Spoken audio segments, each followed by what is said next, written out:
Manakah di antara 3 gambar komponen PLT matahari ini yang berfungsi mengubah sinar matahari menjadi tenaga listrik?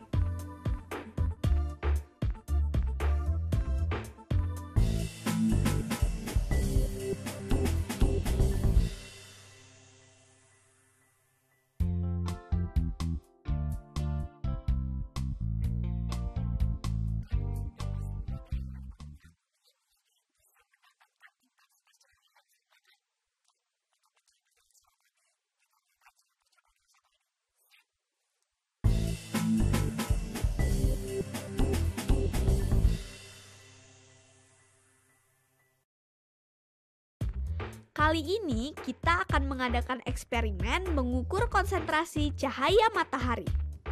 Alat dan bahannya adalah sebagai berikut. Senter, penggaris, kertas dengan ukuran kotak 0,5 cm. Dan yang terakhir adalah spidol. Cara kerja: di atas meja, tempelkan salah satu ujung penggaris ke senter sehingga ujung yang satunya berjarak 10 cm dari lampu senter. Nyalakan senter. Gambarlah lingkaran yang terbentuk dari senter.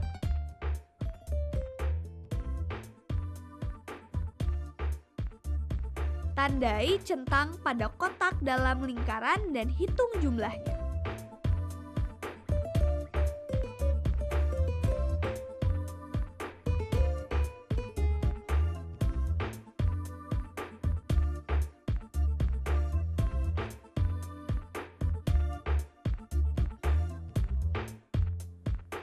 Hasil perhitungan sebagai berikut.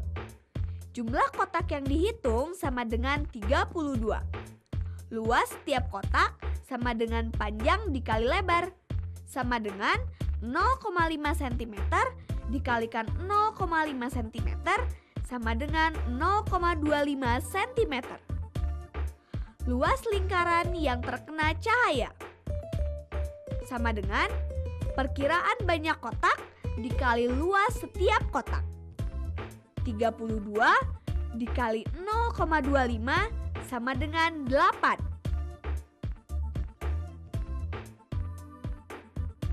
Dalam eksperimen ini ditunjukkan sinar senter yang tegak lurus dengan permukaan kertas. Ketika sebuah sumber sinar menyinari permukaan dari sebuah sudut, maka cahayanya akan tersebar ke tempat yang lebih luas.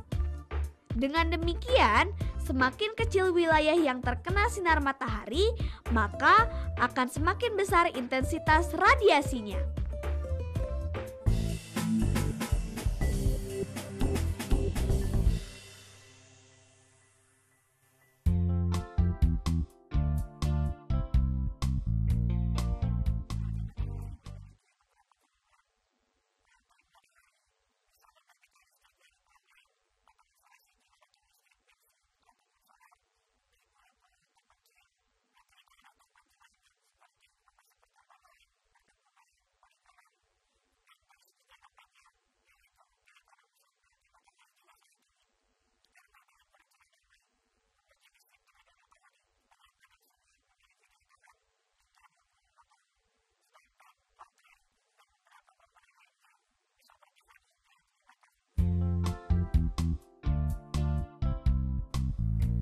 Kelebihan-kelebihan dari PLT matahari lainnya yaitu energi yang terbarukan atau tidak pernah habis dan ramah lingkungan. Panel sel surya berumur panjang dan cocok untuk investasi jangka panjang. Sangat cocok untuk daerah tropis seperti Indonesia. Teknologinya tidak rumit dan tidak memerlukan perawatan khusus. Bisa dipindah-pindah sehingga sangat fleksibel, digunakan untuk tempat berpindah-pindah.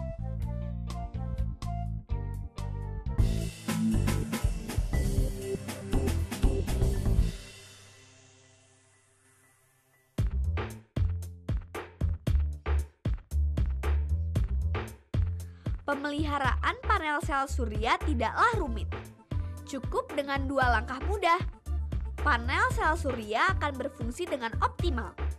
Dua langkah tersebut adalah: pertama, bersihkan panel secara berkala agar tidak mengurangi penyerapan intensitas matahari.